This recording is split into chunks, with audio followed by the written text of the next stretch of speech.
మిథున రాశి పరిస్థితి చూస్తే మిథున రాశి వారికి దశమంలో ఏర్పడుతూ ఉన్నది ఈ షడ్గ్రహ కూటమి. ఇది నిజానికి మిశ్రమమైన స్థానం. మిథున రాశి వారికి కొత్తగా వచ్చేటువంటి దోషం ఏంటయ్యా అంటే కంటక శని దోషము అంటారు. ఈ కంటక శని దోషంలో దశమంలో శని, అలాగే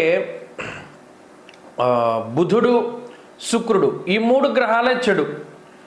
6 గ్రహాలు పుడుతున్నాయి, అందులో 3 చెడు. రవి కానీ, రాహువు కానీ, చంద్రుడు కానీ చాలా విపరీతమైన యోగాన్ని ఇస్తారు దశమంలో. ఉపచయ స్థానం కాబట్టి చాలా గొప్ప ఫలితాలను ఇస్తూ ఉంటారు. కాబట్టి మిథున రాశి వారికి ఇది సాధారణమైనటువంటి ఫలితమే. మిథున రాశి వారికి ఇబ్బంది లేదు. మిథున రాశి వారికి ఎలా ఉన్నది అలా వెళుతుంది. అనగా రాహు బలం, రవి బలం, చంద్రబలంతో అటు మిగతా 3 గ్రహాలు ప్రతికూలంగా ఉన్న వృత్తి ఉద్యోగాల్లో ఏ విధమైనటువంటి సమస్యలు రావు.